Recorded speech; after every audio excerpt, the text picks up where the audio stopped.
Question what Mark meant by if only she knew, leading my boyfriend to explode, storm out, and make me the villain in front of our friends. I, 26F, have been with my now ex-boyfriend Eric, 28 male, for 2 years. Overall, we've had a good relationship, nothing crazy, until last night when things completely fell apart. We were out at a bar with some of his friends, just having a normal night. Drinks, food, the usual. Eric and his friend Mark, 28M, were joking around, and Eric made a comment about how much Mark was eating. Something like, "Careful, Mark, you'll eat the whole damn bar." It seemed harmless at first, just typical guy humor. But then Mark looked right at me and said, "If only she knew." It was one of those moments where you instantly feel uncomfortable, like there's something going on behind your back. I had no idea what Mark was talking about, and the whole vibe at the table shifted. But before I could even react, Eric exploded. He went off on Mark, screaming at him to shut the fuck up, and even tried to get physical. His other friends had to hold him back. Mark didn't really react, which only made Eric angrier. The whole thing was awkward as hell, and we ended up leaving early. When we got back to my place, I couldn't stop thinking about that comment. So I asked Eric, what the hell did Mark mean by if only she knew? What don't I know? And instead of just answering me, like a normal person, Eric lost it again. He started yelling at me, telling me to drop it and stop being paranoid. He was dodging every question, getting more pissed every time I brought it up. I wasn't trying to pick a fight, I just wanted to know what was going on. It felt like there was something important being hidden from me, and I wasn't about to let it slide. But every time I asked, he'd just get more defensive and angry. Finally, he stormed out of my apartment. He doesn't live with me, so I locked the door and called it a night. I didn't hear from him until this morning, and when I did, it was just more angry texts, telling me to drop it and leave him alone. At that point, I was done. I'm not going to sit around and be treated like I'm crazy for asking a simple question. I texted him back saying we're done, I need space, and if he can't be honest with me, then I don't want any part of this relationship. End of story. Now here's where it gets worse. He's been going around to our mutual friends, telling them that I left him for no reason and trying to make it seem like I'm the one who overreacted. Some of them have even reached out to me, saying I should have just let it go and that I'm blowing things out of proportion. I told them to mind their own fucking business. I don't care what they think, none of them were in that moment, none of them saw how he acted, and none of them have to live with the pit in their stomach that I've had since that weird-ass comment from Mark. I'm not about to stay in a relationship where I feel like something shady is going on behind my back. If Eric can't be straight with me after 2 years together, then what's the point? Update 1. I feel like I'm living in some kind of twisted nightmare, and the more I try to make sense of it, the worse it gets. Mark called me today while I was at work. I didn't expect him to call me because he was ignoring me. I stepped outside to take the call, and he told me something that I never in a million years could have prepared for. He told me that Eric has been putting other men's semen into my food, drinks, skincare, shampoo, conditioner, and even my toothpaste. I'm not exaggerating, I'm not being dramatic, that's what Mark said. Eric has apparently been hooking up with random men, having them finish into cups, and then using it in my meals and drinks like it's some kind of sick joke. Even as I write this, I'm still in complete disbelief. Who does that to someone? Mark said he found out about this a week ago, but for some reason, it took him that long to tell me. A week. I've been living my life, completely oblivious, trusting Eric, someone I loved, while this was happening behind my back. I feel so betrayed, so disgusted, and so violated. When I asked Mark if he and Eric were having an affair or if this was some sort of twisted thing between them, he swore they weren't, and he even made a gross comment about not wanting to touch Eric because who knows what diseases he has. That made my stomach turn. I'm getting tested for everything now because I don't know what's been in my body. When I got home, I went straight to the kitchen. Mark told me to check under the sink, and there they were, the cups, hidden behind the cleaning supplies. I lost my shit. I threw out everything in the kitchen and bathroom, even stuff I knew wasn't touched. I don't care. Everything feels contaminated now. My home doesn't feel like a safe space anymore. Every time I walk into the kitchen, I feel like I'm going to throw up. I can't even function without my mind going to dark places, thinking about all the times I had no idea what was happening. I don't have any solid proof of this. It's just Mark's word and those disgusting cups, and I feel so powerless. If nothing can be done about this, I honestly don't know what I'm going to do. How is this even legal? How can someone get away with something so vile? I don't know if I'll ever be able to trust anyone again. This whole thing has been messing with my head in ways I can't even explain. I feel dirty. I feel like I've been violated on such a deep level, and there's nothing I can do to undo it. My mom wants me to check into a hospital just to make sure I'm okay mentally, and I'm honestly going to do it. I don't feel stable right now. I don't feel like myself. I'm scared I might hurt myself or someone else. Eric was eating the same food. He was eating the food that he had contaminated, right alongside me. Was it a kink? A power trip? I don't even know anymore. All I know is that the man I thought I knew, the man I loved, is a complete stranger to me now. I can't believe I've been living with someone capable of something so vile. I feel like I'm losing my mind, and I don't know how I'm going to come back from this. How can he do this to me? I'm genuinely losing it. I'm a danger to myself. I won't be on. I'm going to check myself into the hospital. After everything happened, I completely broke down. I stopped eating, I stopped sleeping, I barely even felt like a person anymore. My mom was terrified, and she practically forced me to go to the hospital. I tried to put it off for a couple of days. I got worse. She was scared I was going to do something to myself. And honestly, I don't blame her. I wasn't okay. I was so far from okay. I felt like my entire world had been flipped upside down. I couldn't even think straight. I just kept replaying everything in my head over and over again, trying to make sense of it, but nothing about this makes sense. Nothing. I ended up staying in the hospital for a week. The doctors were kind, and they did their best to help me, but there was only so much they could do. They couldn't erase what happened. They couldn't make it not real. At some point, I just felt like I was wasting space. I knew there were other people who needed that bed more than I did, people who were physically hurt, people who could actually be helped. Because what happened to me? There's no fixing that. No amount of therapy, no amount of medication, no amount of time is ever going to undo it. I know that now. So I left. I'm back at my parents' house now, staying in my old childhood bedroom. It feels so strange, like I've stepped back in time. Like I'm a teenager again, except I'm not. I'm an adult, and my entire life has just exploded in front of me, and I don't even know how to pick up the pieces. My cousin is here too, staying in the guest room, and honestly, I don't know what I would do without her. She's basically my sister, and she hasn't left my side since I got here. I know she's worried about me, even though she tries not to show it. I don't blame her. I'm worried about me too. The police actually took things seriously. I was scared they wouldn't, that they would laugh at me or tell me I was crazy. But they didn't. I could see it on their faces, they believed me. They went to Mark's house to get his full story, since he had blocked me the day after everything went down. That hurt more than I thought it would. I thought he was my friend. I thought he cared about me. But the second things got hard, he ran. But now, I know the truth. And I finally have the full story. That night when Mark and Eric were drinking together, Mark went to change the music on Eric's phone. While he was doing that, a message popped up from Lewis. Yes, one of the friends that told me I was overreacting. The message said, "Good night, I love you," with a heart emoji. Mark thought it was weird Lewis and Eric weren't that close, so he scrolled through the notifications and saw a bunch from Grindr. At first, he thought maybe it was just a joke. Apparently, Eric used to go on Grindr as a joke back when they were younger and having sleepovers. But the more he scrolled, the worse it got. There were so many messages. Mark said his stomach dropped. He felt sick. He never suspected that Eric was actually gay. He never even considered it. But in that moment, everything started to click. And then he realized something else. He had trusted Eric. He had changed in front of him. Slept next to him. Shared things with him. And suddenly, he felt violated. So he confronted him. That's when Eric broke down. He started crying, begging Mark not to tell me. He told him everything. Every disgusting detail. Mark said he just stood there, frozen, unable to move. He didn't know what to do. He told Eric to calm down and go to bed. Eric passed out drunk, and the next morning, neither of them spoke about it. But then that night at the bar, when Eric made the comment about food, knowing that Mark had struggled with body image issues his whole life, that was it. That was the breaking point. That's why Mark reacted the way he did. That's why he snapped. And now, for Eric. I don't even know how to say this, so I'm just going to say it. He's dead. After everything came out, Eric completely shut down.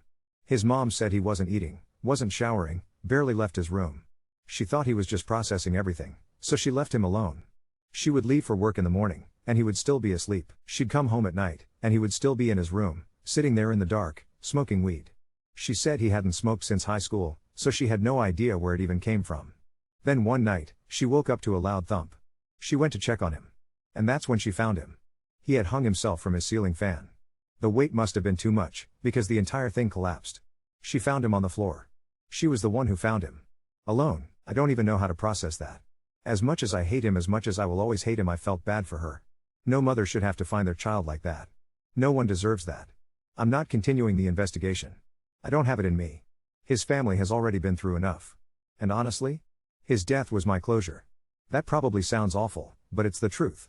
He was a terrible person. He ruined me. He gave me AIDS. I am never going to be the same again. I will carry this for the rest of my life. I wish I had never met him.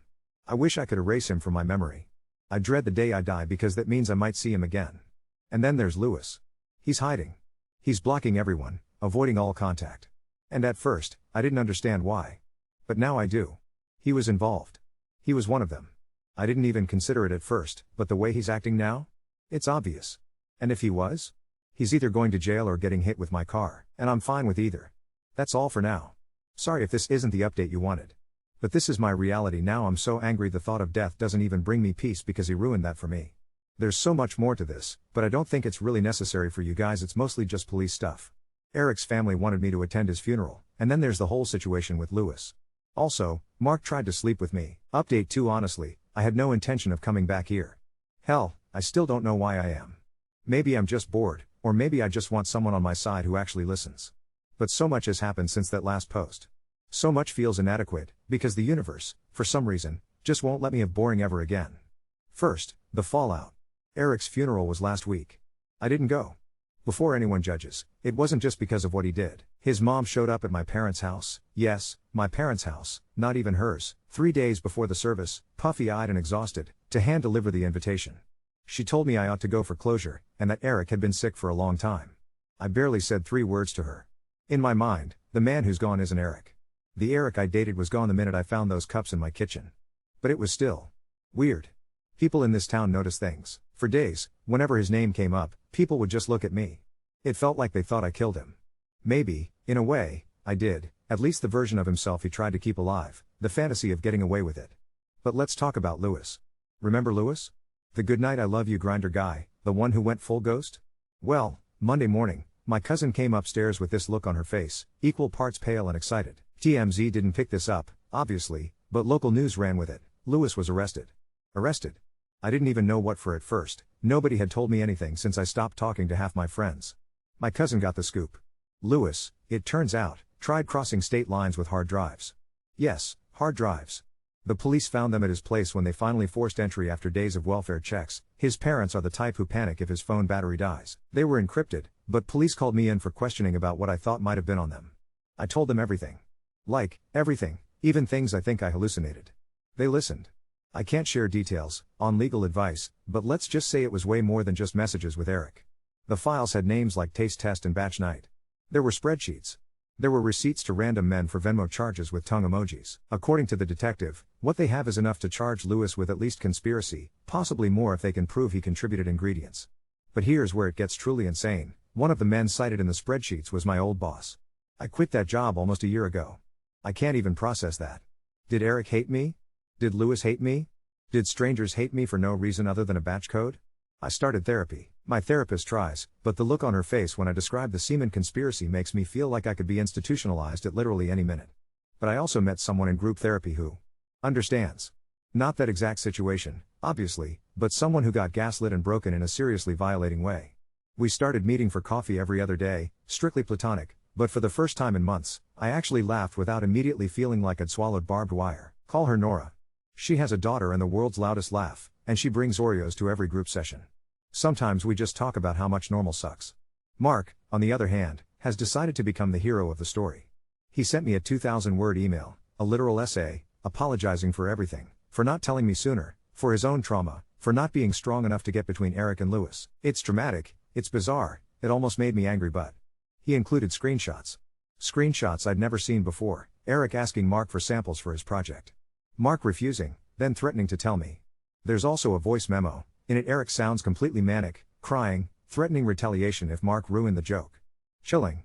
I sent them to my lawyer and the detective, who said Mark is probably off the hook but don't talk to him about the case. But because life's a sitcom written by an anxious cat, Mark showed up at my door this afternoon. Showed up. He handed me flowers, sunflowers, if you're wondering, apologized, again, and started crying. And then, because apparently he still thinks something is possible, he tried to kiss me. I'm not making this up. He leaned in, full rom-com. I kind of half pushed him away and just stood there, awkward, until my cousin yelled from inside, "Hey babe, mom says dinner in 5. Apparently, we're just lesbians now, for safety. Since then, Mark has been texting. He says he has nightmares, but mostly about being the villain. He says nobody sees how bad Eric was, not really. Maybe he's right. The town seems to have picked sides. Most people just avoid me except, awkwardly, for Lewis' ex-girlfriend, who messaged me about meeting for coffee to compare notes. I haven't replied. Medical update, I started antiretroviral therapy. I'm angry. I'm tired. But I'm here. My cousin bought stickers for my pill bottles, cats, skulls, you're doing perfect. It helps, a little. So does being alive, most days, that's a new feeling. Is there more? God, yes. There are rumors flying that a third friend, someone I never met, knew everything and has skipped town. The police won't say if he's involved or just scared. My mom started carrying a taser everywhere and signed us up for a self-defense for women class, as if judo can beat existential dread. And me? I'm not remotely okay, but I did, Last night, eat takeout for the first time in 2 months. I didn't die. I didn't cry. I even washed my hands after, not before. Sometimes, that feels like a win. So here I am, still angry, still fighting. Not the update anyone wanted, maybe not even the one I wanted, but I'm not gone yet. I don't know if this story ever really ends. And maybe it never should, if it helps someone else see a red flag in time. Update 3: I honestly didn't think I'd write again, but my life keeps refusing to settle the hell down, and at this point I feel like I'm in some kind of deranged soap opera written by a caffeinated Reddit mod. If my misery and drama can help even one person double-check their kitchen or flush their toxic men, maybe it's worth it. Buckle up, here's what's changed, and yes, it gets even weirder, and somehow, a bit brighter. I know, I'm shocked too. First, the investigation blew up. After Lewis got arrested, there was radio silence for a few weeks except for occasional, cryptic calls from the detective. Can you confirm these Venmo charges, etc. Then, out of nowhere, I get a call, from a reporter. An actual, real local paper journalist who somehow tracked me down. Thanks, Mark's big mouth. She was shaking as much as I was on the phone. Why? Because the case got bigger. Way bigger. Turns out, remember those batch codes in the spreadsheets? The cops dragged them into a lab. They matched DNA in several samples. Don't make me explain, not just to Lewis but to 3 other men. And 2 were totally random, names I'd never even heard before. The cops tracked down one. He works at a bar Eric used to go to. Another's a cousin of Lewis' ex-girlfriend. Yes, the one who messaged me about coffee. Weird to think I almost went. At this point there was little left about my life that wasn't public knowledge, but the extent of it punched me in the face. It wasn't just a sick joke or power trip by Eric. It was a group project. There was a running group chat called Night Chefs. I wish I was lying. They basically crowdsourced the ingredients and bragged about getting away with it. Some of the messages, they read me a few, were almost gleeful. The only thing I can't figure out is why. Boredom? Misogyny? A bet? Sometimes you don't get answers. The fallout: Lewis is out on bail. How? I'll never know, but with a GPS ankle monitor. He accidentally liked an old Instagram post of mine at 4:03 a.m. last Tuesday. Blocked, again, for my own sanity. 2 other guys are being investigated for biological evidence tampering. I never thought that would be a phrase I'd hear in my lifetime. That bar Eric always went to quietly closed, which makes my skin crawl. And Mark, God, Mark, after the failed rom-com moment, he backed off. Mostly. Until Sunday night, when he showed up, again, with a box of apology donuts and a list of things I want to confess, just so you know everything. It included that he used to cover for Eric as a joke months ago, not realizing the scope, and that he almost texted me about the weird smells in my apartment but thought it was a girl thing. His words. I told him to never say that again. I don't know what to do with him. Nora says I should block and move on. My mom offered to set him up with her book club instead, which is its own kind of hilarious revenge. But let's talk about actual good news. Group therapy is working in strange, small ways. Remember Nora, my Oreos and grit friend? She's become my rock. We went to Target last week and bought the dumbest new bath towels we could find. Giraffes in sunglasses. Highly recommend. We have a pact. Any day we eat without panic, we high-five and buy a $1 scratch off. So far, just $3 winnings, but she says that's the universe tipping us for making it. For the first time, I see myself not as a victim, or a case study, but a person who, for all my bruised weirdness, could someday be okay. Medical update: my viral load is undetectable. Legit felt like getting an A+ on a hell quiz. My cousin made me a tiny cake and we danced in the kitchen, alone, laughing until we cried. I still hate what Eric and the others did to me, but, this is new. I can imagine a day where it isn't the only thing people see when they look at me. Oh, and speaking of people looking, small-town melodrama never dies. There are now 3 separate conspiracy threads about me on Facebook. Is my name Black Widow or Hero? One has a meme of me photoshopped on a Marvel poster. Did I laugh? Yes. Did I cry? Also yes. And the weirdest moment of all, I got a message from Eric's stepbrother, a guy I met only twice ever. He said Eric left a letter for me, buried in his old desk drawer, and wanted to know if I wanted it. Major internal debate, dramatic journaling, existential snacks. After 3 days, I said yes. It arrived today, inside a plain white envelope, in weird, boyish handwriting. It was 5 pages, rambling, alternating between sorry and angry and then sorry again. But one line keeps echoing: you were always kind, even when I hated myself so much I wanted to make the world as ugly as I felt. I don't forgive him. I can't. I won't. But somehow that line cracked something in me. Maybe just the tiniest opening, not for him, but for me to stop being made out of hard, raw anger all the time. So where am I now? I'm still in a house that isn't mine, eating off plates I bought myself, with family who gets that nightmares are as real as any diagnosis. I order takeout sometimes. I sleep in my own bed. I water my sunflowers. I used to think I'd never laugh again, but Nora says healing is 100 bad sitcoms and 1 uncontrollable giggle at a cat meme. The cops are still calling. Lewis' trial is in 6 months. Mark is still oversharing. I have a new nail polish. Life lurches forward. It's not justice. It's not even closure. But it's air. If you're reading this feeling alone, let me be the first to say, it is so not your fault. You can come back from the worst, even when back is nothing like you imagined. And on the off chance you see someone acting sketchy at the bar, please, ask questions. I'll update again if this whole saga takes another turn, but honestly, I hope not. For the first time in forever, I want boring. I want cozy. I want normal. And today, the weirdest update of all, I think I might get it. Update 4. So I know I half swore last time that I'd never write another update, but in my life, saying things are finally settling down is the ultimate jinx. If you've been following my anti-rom-com, anti-true crime saga, buckle in. Turns out, boring is still for other people. But I promise, as bananas as it gets, I'm mostly okay, with maybe the closest thing to hope I've felt in a year. Here goes. Apologies in advance for the length. When the weird doesn't stop, neither do I. Let's start with the elephant in the room, the trial. Remember Lewis, ankle monitor and all? The one whose Venmo history will haunt my nightmares? The trial got moved up. There was a procedural mess, the DA called it an avalanche of evidence. Guess who's the literal exhibit? So they wanted it done before Thanksgiving.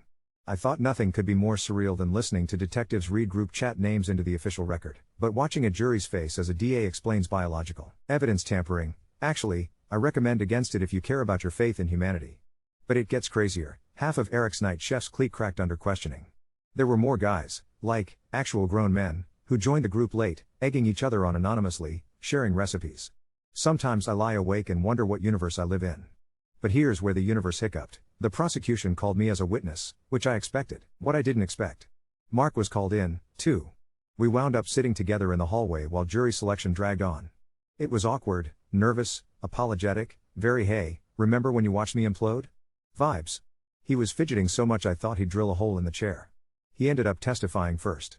For the first time, he told the truth, not just about what he'd seen and heard, but about every sick joke he let slide. He looked right at me. The DA actually encouraged it. If you need to, ground yourself in someone you trust, and apologized, under oath, for not coming clean sooner. It was sadder than I expected. For some strange reason, it didn't make me hate him. It mostly made me feel oddly sorry for both of us, for all the versions of ourselves who'd wanted friends, approval, safety, and instead got all this. As for me, I delivered my statement. I kept it simple. Just the facts. People looked at me like I was the main character in a Netflix docudrama, but I held it together. I did. Nora later airdropped me a photo of myself testifying titled Warrior Queen, which, honestly, belongs on a mug. After about a week, the jury came back, guilty, Lewis, and 2 more chefs. Sentencing deferred pending psychological evaluations.